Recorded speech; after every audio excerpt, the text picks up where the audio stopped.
Good morning dear students. मैं doctor Dheeraj Bakolia, associate professor political science, government college Ratangarh. आज अपन चर्चा करेंगे राजस्थान के सामान्य ज्ञान की। और राजस्थान के सामान्य ज्ञान में हमारा आज का विषय रहेगा राजस्थान में प्रजामंडल आंदोलन। ये बात उस समय की है जब संपूर्ण भारत में स्वतंत्रता के लिए संघर्ष, जिसे हम स्वतंत्रता संग्राम कहते हैं, स्वतंत्रता आंदोलन कहते हैं, वो जारी था। 1920 के दशक में विशेष रूप से जब सबसे पहले असहयोग आंदोलन प्रारंभ हुआ था गांधी के नेतृत्व में, और उसके पश्चात धीरे धीरे अन्यत्र स्थानों पर भी विभिन्न प्रकार के आंदोलन, फिर 1929-30 में सविनय अवज्ञा आंदोलन, ये जो श्रृंखलाएं प्रारंभ हुई थी। और उसके बाद 1942 का, जिसे हम बहुत महत्वपूर्ण स्थान रखते हैं भारतीय इतिहास में, भारत छोड़ो आंदोलन, एक श्रृंखलाएं थी। और इसी दौरान जैसे भारत में संपूर्ण भारत की बात करें, 600 से भी ज़्यादा देसी रियासतें, और इन देसी रियासतों में जो शासन था, जो आधिपत्य था, जो एकाधिकार था, वो देसी रियासतों के जो प्रमुख हुआ करते थे, जिनको शासक राजा या महाराजा महाराणा आदि कहा करते थे, उनका हुआ करता था। और ये किसी भी सूरत में अपना शासन त्यागने के लिए, भारतीय स्वतंत्रता की मुख्य धारा में आने के लिए तैयार नहीं थे। और इनको इसके लिए तैयार करने के लिए एक शुरुआत की गई प्रजामंडल आंदोलन के रूप में। इसका मुख्य उद्देश्य ये था कि इनके ऊपर दबाव बनाया जाए। ये जो देशी रियासतें थी, जो इनके शासक थे, इनके ऊपर दबाव बनाया जाए कि वो जनता के शासन को या फिर उत्तरदायी सरकारों की स्थापना अपने यहाँ पर करें। इसी कड़ी में राजस्थान में प्रजामंडल आंदोलन प्रारंभ हुए। हमारे यहाँ पर सबसे पहले प्रजामंडल आंदोलन के लिए प्रजामंडलों की स्थापना, लोक परिषदों की स्थापना करने के प्रयास प्रारंभ हुए, ताकि इनके माध्यम से एक संगठित स्वरूप में इन देशी रियासतों के ऊपर दबाव बनाया जा सके। इसी उद्देश्य को ध्यान में रखते हुए राजस्थान के स्वतंत्रता आंदोलन में एक बहुत महत्वपूर्ण कड़ी के रूप में राजस्थान में प्रजामंडल आंदोलन प्रारंभ हुए। आज अपन इसी प्रजामंडल आंदोलन की बात करने जा रहे हैं। अगर आपने अब तक चैनल को सब्सक्राइब नहीं किया है तो आप चैनल को सब्सक्राइब अवश्य कर लें, वीडियो को लाइक करें, शेयर करें, व्यूज़ करें। और कोई बात समझ में नहीं आती है तो आप कमेंट बॉक्स में जाकर लिखिए, अपन इसका समाधान करेंगे। चलिए शुरू करते हैं। राजस्थान में प्रजामंडल आंदोलन। राजस्थान के स्वतंत्रता संग्राम में, राजस्थान का स्वतंत्रता संग्राम से हमारा जो तात्पर्य है वो इसी बात से है कि राजस्थान का जो इतिहास है उसमें जो उस समय देशी रियासतों के ऊपर दबाव बनाया गया और भारतीय स्वतंत्रता आंदोलन के साथ जुड़कर अंग्रेजों को यहाँ से निकलने की जो रणनीति बनाई गई, वही राजस्थान का स्वतंत्रता संग्राम है। राजस्थान के स्वतंत्रता संग्राम के एकीकरण में प्रजामंडल आंदोलन सबसे महत्वपूर्ण कड़ी के रूप में रहा। इसकी जो भूमिका थी, इसने स्वतंत्रता प्राप्त करने में काफ़ी महत्वपूर्ण रहा। 1927 के मद्रास अधिवेशन में कांग्रेस, भारतीय राष्ट्रीय कांग्रेस की बात कर रहे हैं, जो आज़ादी से पहले ही स्थापित हो गया था, 1885 में इसकी स्थापना हुई थी। इसने अपने एक प्रस्ताव में देशी रियासतों के शासकों से अपने राज्यों में प्रतिनिधि संस्थाएं और उत्तरदायी शासन की स्थापना की मांग की। यानी कि 1927 के कांग्रेस का जो अधिवेशन हुआ था मद्रास में, उसमें उन्होंने ये कहा कि देशी रियासतें, जो देशी रियासतों के शासक है, वो अपने राज्य में अति शीघ्र रूप में प्रतिनिधि संस्थाएं यानी जनता की संस्थाएं और उत्तरदायी सरकार की स्थापना करें। इसी परिप्रेक्ष्य में 1927 ईस्वी में बम्बई में अखिल भारतीय देशी राज्य लोक परिषद की स्थापना हुई। इसकी स्थापना के पीछे उद्देश्य यही था कि इनके माध्यम से देशी राज्य यानी कि देशी रियासतें जो है, इनके संगठन बनाकर इनके ऊपर दबाव डाला जा सके। राजपूताना देशी राज्य लोक परिषद ने प्रांतीय सम्मेलन में रियासती राजाओं के संरक्षण में उत्तरदायी सरकार की स्थापना की मांग की, अपील की। इनका उद्देश्य यह था कि शासन की बागडोर तो भले ही राजाओं के हाथ में रहे, लेकिन यहाँ पर जनता की भी उसमें भागीदारी रहे। इन्होंने ये कहा कि राजपूताना के राजाओं के उत्तरदायी शासन में, उनके संरक्षण में उत्तरदायी शासन की स्थापना होगी, यानी कि मुखिया वही रहेंगे। सुभाष चंद्र बोस की अध्यक्षता में 1938 ईस्वी के कांग्रेस के हरिपुरा अधिवेशन जो पश्चिम बंगाल में हुआ था, आज जिसे हम पश्चिम बंगाल कहते हैं, बंगाल में हुआ था, उसमें पहली बार देशी रियासतों को भारत का अभिन्न अंग माना गया। ये कहा गया कि देशी रियासतें भी भारत का भाग है और इनको भी स्वतंत्रता आंदोलन में अपना योगदान देना चाहिए। और हरिपुरा अधिवेशन में सुभाष चंद्र बोस ने अब रियासती जनता को रियासतों में स्वतंत्र संगठन बनाकर आंदोलन चलाने का आह्वान किया। इनका उद्देश्य ये था कि जनता स्वयं इन देशी रियासतों में आंदोलन चलाए ताकि इनके ऊपर हम दबाव बना सके और इनको राजी कर सके। ये जो संगठन बने, इन संगठनों के मुख्य रूप से दो लक्ष्य थे। पहला, शासकों पर अंग्रेजों से संबंध तोड़ने के लिए दबाव डालना, क्योंकि समस्त देशी रियासतें अंग्रेजों के साथ सैनिक संधियां कर चुकी थी और उनके यहाँ पर एक अंग्रेज रेजिडेंट रहता था और ये जरूरी था कि इसके लिए वो अंग्रेजों से अपने संबंध विच्छेद करें। और दूसरा, राजाओं के नेतृत्व में निर्वाचित सरकारों की स्थापना करना। यहाँ पर भी बात यही कही गई है कि नेतृत्व राजाओं का ही होगा, राजा ही बागडोर संभालेंगे, वो ही सरकार के मुखिया होंगे, लेकिन जनता के द्वारा निर्वाचित सरकारें होगी। जवाहरलाल नेहरू को अखिल भारतीय देशी राज्य लोक परिषद का अध्यक्ष बनाया गया ताकि संपूर्ण भारत में देशी राज्यों के माध्यम से संगठन बनाकर इनका नेतृत्व किया जा सके और आंदोलन प्रारंभ किया जा सके। 1931 ईस्वी में राजस्थान में प्रजामंडलों की स्थापना का सिलसिला प्रारंभ हुआ। यानी सबसे पहले राजस्थान में जो प्रजामंडल हुए, स्थापित हुए, वो 1931 में। सर्वप्रथम 1931 ईस्वी में कर्पूर चंद पाटनी ने जयपुर प्रजामंडल की स्थापना की। ध्यान दीजिएगा, अभी इसके बारे में एक और बात आएगी कि सर्वप्रथम 1931 ईस्वी में राजस्थान में जो प्रजामंडल स्थापित हुआ वो था जयपुर प्रजामंडल, और ये स्थापना का श्रेय है वो दिया जाता है कर्पूर चंद पाटनी को। और इसमें सहयोग करने वाले व्यक्ति थे जमनालाल बजाज एवं हीरालाल शास्त्री। ये 1931 में भी थे और बाद में ये जब निष्क्रिय हो गया तो इन्हीं व्यक्तियों ने 1938 ईस्वी में इसका पुनर्गठन किया था।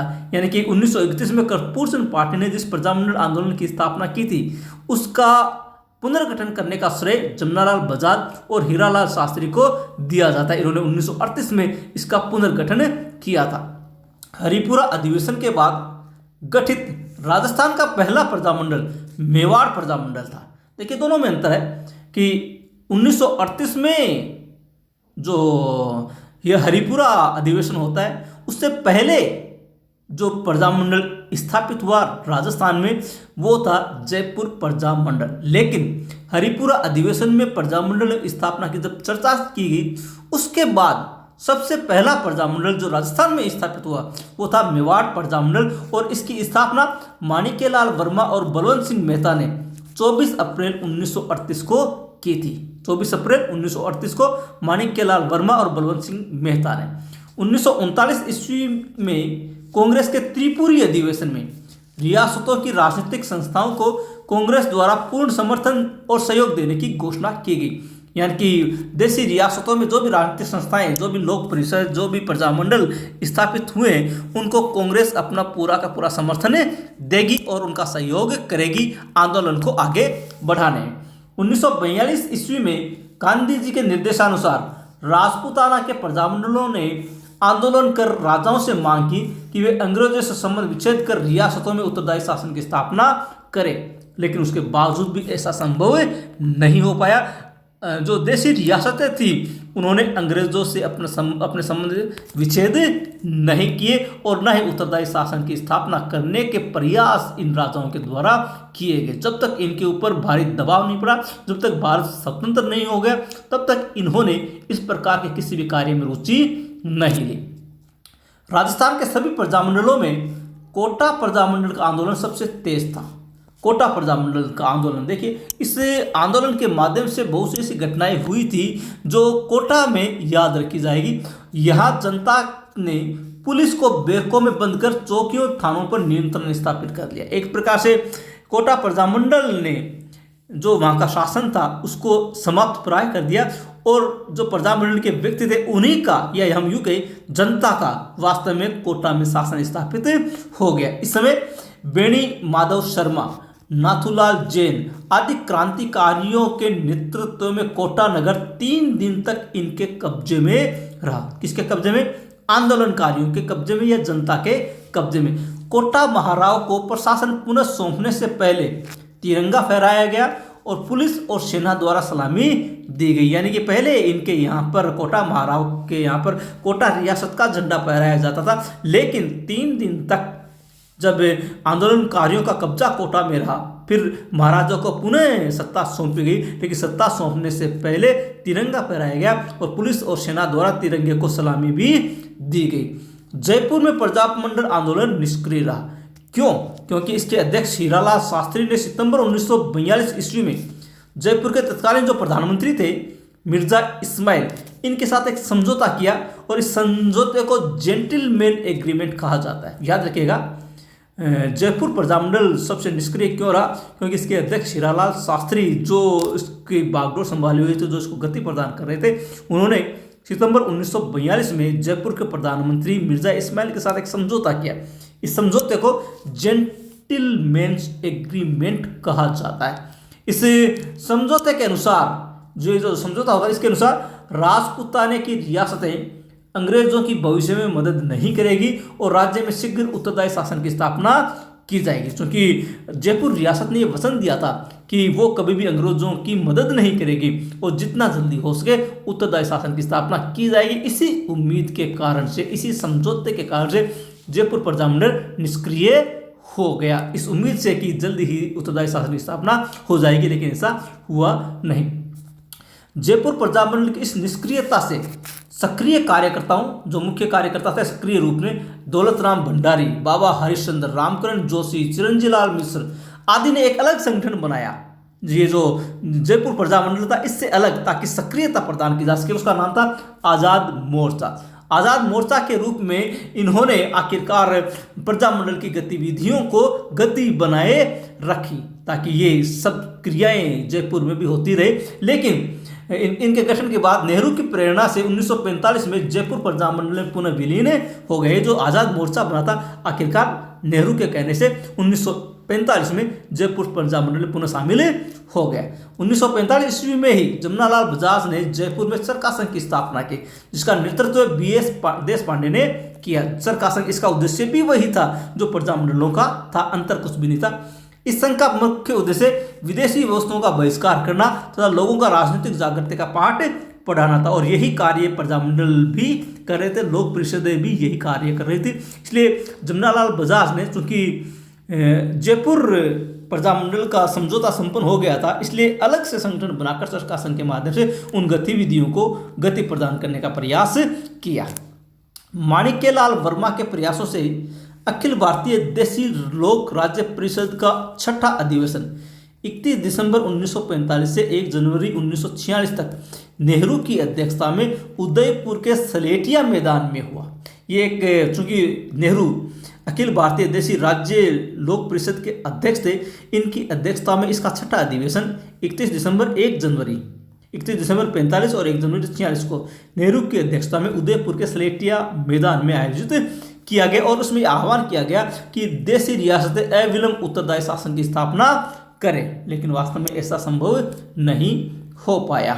और फिर सबसे पहले हमारे यहाँ पर जो उत्तरदायी शासन की स्थापना का जो श्रेय है वो दिया जाता है शाहपुरा को।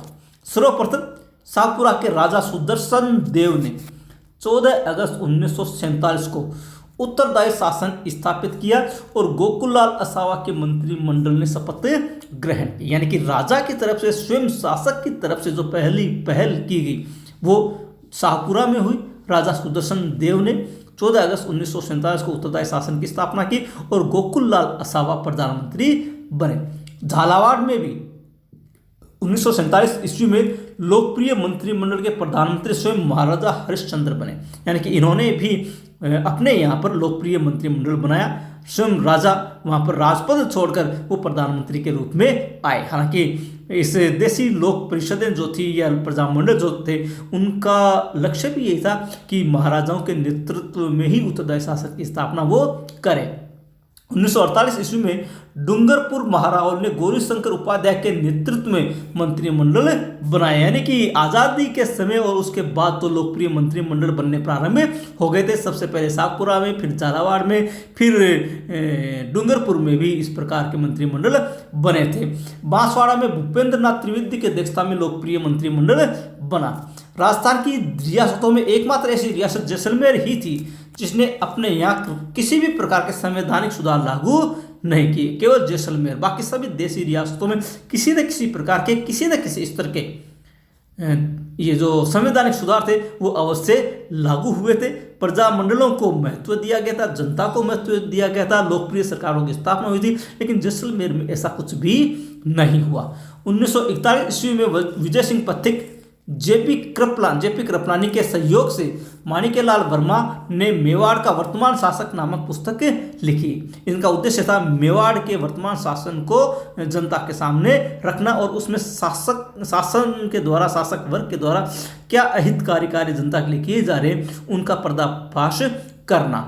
मारवाड़ हितकारिणी सभा का गठन 1921 में हुआ था और इसका पूरा का पूरा विवरण जो है वो डॉक्टर विनीता परिहार की पुस्तक राजस्थान के प्रजामंडल में मिलता है कि किस प्रकार से मारवाड़ हितकारिणी सभा का गठन 1921 में हुआ और किस प्रकार से उन्होंने कोई कार्य किए थे। डूंगरपुर में भोगीलाल पांड्या द्वारा बांगड़ सेवा परिषद की स्थापना की गई। ये भी प्रजामंडल का ही एक रूप था। डूंगरपुर के सागवाड़ा में माणिक्यलाल वर्मा द्वारा खांडलाई आश्रम की स्थापना की गई। ये सब कुछ इन आंदोलनों के लिए ही था, स्वतंत्रता संग्राम के लिए ही था और लोक परिषदों देशी रियासतों के ऊपर दबाव बनाने के लिए ही था। बांसवाड़ा प्रजामंडल के मंत्री धुलजी भावसर ने विजया नामक विधवा से विवाह किया और ये जो विजया भावसर थी, जो इनकी विधवा, जो जिस विधवा से इन्होंने शादी की थी, विजया भावसर ने बांसवाड़ा में महिला मंडल की स्थापना की थी। यानी कि ये एक महिलाओं को भी इस आंदोलन से जोड़ने का प्रयास था। जयपुर प्रजामंडल स्थापना 1931 में होती है। अध्यक्ष थे कर्पूर चंद पाटनी। फिर 1938 ईस्वी में इसका पुनर्गठन होता। उसमें पुनर्गठन करने वाले थे जमुनालाल बजाज और हीरालाल शास्त्री। पुनर्गठन के बाद इसका अध्यक्ष बनाया गया था चिरंजीलाल शर्मा को और मंत्री बनाया गया था, मंत्री थे हीरालाल शास्त्री। 1939 ईस्वी में जयपुर में दुर्गा देवी शर्मा के नेतृत्व में महिला सत्याग्रहियों ने गिरफ्तारियां दी थी। यानी कि जयपुर प्रजामंडल में महिलाओं का भी योगदान काफ़ी बढ़ चढ़कर रहा था। उन्होंने गिरफ्तारियां भी इसके लिए दी थी। 1942 ईस्वी में हीरालाल शास्त्री व जयपुर के प्रधानमंत्री मिर्जा इस्माइल के बीच जेंटलमैन एग्रीमेंट हुआ, जिसके तहत जयपुर प्रजामंडल ने भारत छोड़ो आंदोलन में भाग नहीं लिया था। इसकी चर्चा मैं पहले भी कर चुका हूँ। इसी एग्रीमेंट के कारण से एक अलग मोर्चा बना था जिसको कहा गया आज़ाद मोर्चा। जयपुर प्रजामंडल के बाबा हरिश्चंद्र ने आज़ाद मोर्चा बनाकर 1942 ईस्वी का भारत छोड़ो आंदोलन चालू रखा, क्योंकि ये जो जयपुर प्रजामंडल था ये आंदोलन में सक्रिय नहीं था, भाग नहीं लिया था। ये मिर्जा इस्माइल के साथ इनका समझौता हो चुका था, इसलिए बाबा हरिश्चंद्र ने आज़ाद मोर्चा बनाकर 1942 के भारत छोड़ो आंदोलन में अपनी सक्रिय भूमिका निभाई थी। और 30 मार्च 1949 को आखिरकार जयपुर का राजस्थान में विलय हो गया और इसके उपरांत 12 मार्च 1939 को जयपुर दिवस मनाया गया था। 30 मार्च 1949 जयपुर का राजस्थान में विलय हुआ और जयपुर दिवस मनाया जाता है 12 मार्च 1939 को, कि दोनों में 10 साल का अंतर है। मारवाड़ प्रजामंडल, मारवाड़ की पहली राष्ट्रीय संस्था मारवाड़ सेवा संघ थी और इसका गठन 1920 ईस्वी में भंवरलाल सराफ, आनंदमल सुराणा तथा जयनारायण व्यास द्वारा किया गया। हम मारवाड़ प्रजामंडल की बात नहीं कर रहे हैं, हम बात कर रहे हैं मारवाड़ की पहली राजनीतिक संस्था की, जिसका नाम था मारवाड़ सेवा संघ और इसकी स्थापना 1920 ईस्वी में हुई और स्थापना करने वाले व्यक्ति थे भंवरलाल सराफ, आनंदमल सुराणा और जयनारायण व्यास। और 1938 ईस्वी में जोधपुर में मारवाड़ लोक परिषद का गठन किया गया। ये मारवाड़ का, जोधपुर का पहला जो है प्रजामंडल था 1938 में। 19 जून 1942 को जयपुर जेल में बाल मुकुंद बिस्सा की भूख हड़ताल की यातनाओं से मृत्यु हुई। बाल मुकुंद बिस्सा जो यहाँ डीडवाना के पास के रहने वाले थे, उनको बंद करके जेल में डाल दिया गया था, जिनकी आखिर यातनाओं के कारण से 19 जून 1942 को जेल में ही उनका देहांत हो गया था। 1942 के भारत छोड़ो आंदोलन के दौरान जब समस्त बड़े नेताओं को गिरफ्तार कर लिया गया, उस समय जोधपुर में आंदोलन का नेतृत्व जयनारायण व्यास की पुत्री रमादेवी, अश्लेश्वर प्रसाद शर्मा की पत्नी कृष्णा कुमारी और मैया देवी किंकर ने किया। देखिए इसमें बहुत महत्वपूर्ण बात है ये कि 1942 का जब भारत छोड़ो आंदोलन चल रहा था तो अंग्रेजी सरकार ने समस्त प्रमुख नेताओं को गिरफ्तार करके जेल में डाल दिया। एक प्रकार से जो आंदोलन है वो नेतृत्व विहीन हो गया और ऐसी स्थिति राजस्थान में भी आई थी। और इससे बचने के लिए यहाँ पर जो आंदोलन का नेतृत्व था वो महिलाओं ने किया था। यहाँ पर जोधपुर में मारवाड़ में जो है आंदोलन का नेतृत्व जनरल व्यास की जो पुत्री थी रमा देवी और अश्लेश्वर प्रसाद शर्मा की जो पत्नी थी कृष्णा कुमारी और मैया देवी किंकर, इन्होंने आखिरकार भारत छोड़ो आंदोलन का नेतृत्व किया था। और उसके पश्चात जब संविधान सभा का गठन हुआ तो जोधपुर से संविधान सभा के लिए जनरल व्यास और CS वेंकटाचार्य को चुना गया था। ये संविधान सभा के सदस्य जोधपुर से थे, जोधपुर देशी रियासत से। 3 मार्च 1948 को रियासती विभाग के सचिव श्री VP मेनन के दबाव के कारण जयनारायण व्यास के प्रधानमंत्रित्व में जोधपुर में लोकप्रिय सरकार का गठन हुआ। 3 मार्च 1948 यानी कि आज़ादी के बाद जयनारायण व्यास के प्रधानमंत्रित्व में जोधपुर में पहली लोकप्रिय सरकार बनी, वो भी VP मेनन के दबाव के कारण से। और 30 मार्च 1949 को जोधपुर का भी राजस्थान में विलय हो गया। बीकानेर प्रजामंडल, इसकी स्थापना 1936 में हुई, कलकत्ता में हुई। ये याद रखिएगा, इसकी स्थापना राजस्थान से बाहर यानी कलकत्ता में हुई और इसके अध्यक्ष थे वेद मघाराम। बीकानेर प्रजामंडल ने थोथी पोथी नामक पत्रिका निकाली। इस थोथी पोथी का उद्देश्य ये था कि देशी रियासतों की जो व्यवस्थाएं हैं, जो कानून है, जो उनका आंदोलन को दबाने का जो तरीका है, अंग्रेजी सत्ता के साथ खुलकर आना, जो ये बातें हैं, उसको इस पत्रिका के माध्यम से जनता के सामने रखना। एक और परिषद बनी थी जिसे बीकानेर प्रजा परिषद कहा गया। ये 1942 में बनी और इसके अध्यक्ष थे रघुवीर प्रसाद गोयल। ये कुछ ऐसे संगठन उस समय बने थे। चलिए अब बात करते हैं कुछ प्रमुख प्रजामंडलों की। संक्षेप में मैं इसके बारे में बता दूं कब कौन सा हुआ था। नाम, वर्ष, संस्थापक, अध्यक्ष और अन्य तथ्य। जयपुर प्रजामंडल सबसे पहले 1931 में बना। कपूर चंद पाटनी इसके अध्यक्ष थे और उसका पुनर्गठन होता है 9 मई 1948 को जमुनालाल बजाज और हीरालाल शास्त्री के द्वारा। उसके पश्चात अपन ईयर वाइज बात करेंगे। बूंदी प्रजामंडल 1931 में कांतिलाल सराफ, भंवरलाल सराफ के द्वारा। जोधपुर 1934 में जयनारायण व्यास और भंवरलाल सराफ थे इसके।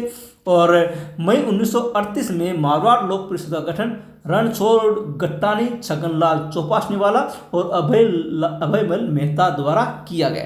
बीकानेर प्रजामंडल 1936 में और इसको बनाने वाले थे मघाराम वेद, लक्ष्मण दास स्वामी, सत्यनारायण स्वामी। इस प्रजामंडल का पुनर्गठन कलकत्ता में हुआ, अतः ये राज्य से बाहर गठित हुआ था। धौलपुर 1936 कृष्णदास पालीवाल और अजय सिंह डांगी इसके अध्यक्ष बनाए गए थे। शाहपुरा 1938 लादूराम व्यास, रमेश चंद्र ओझा के द्वारा और गोकुलाल असावा 1945 में इसके अध्यक्ष बने थे। मेवाड़ प्रजामंडल 1938 में माणिक्यलाल वर्मा के द्वारा और 24 अप्रैल 1938 को यह गठित हुआ और यह सबसे सक्रिय प्रजामंडल माना जाता है।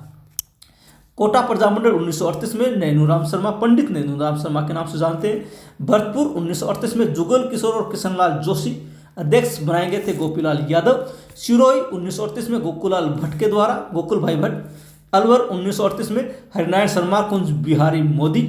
भरतपुर परिषद, ये भरतपुर ऊपर तो था भरतपुर प्रजामंडल और नीचे है भरतपुर परिषद, 1939 में स्थापित और उसके जो नेतृत्व करता थे दौलत राम शर्मा, ठाकुर पूर्ण सिंह।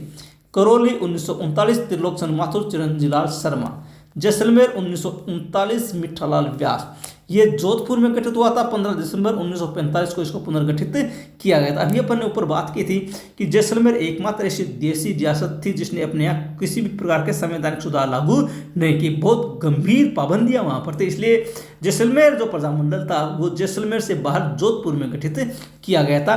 और जो जोधपुर प्रजामंडल था, बीकानेर जो प्रजामंडल था वो राजस्थान से बाहर कलकत्ता में स्थापित किया गया था। किशनगढ़ यानी कि अजमेर 1939 में कांतिलाल चौथानी और जमाल शाह के द्वारा स्थापित किया गया था। और इसके बाद डूंगरपुर 1940 में भोगीलाल पांडे के द्वारा और 1945 में पुनर्गठन किया गया। कुशलगढ़ 1942 में भंवरलाल निगम और कन्हैयालाल सेठिया। बूंदी परिषद 1944 में हरिमोहन माथुर और ब्रज सुंदर शर्मा।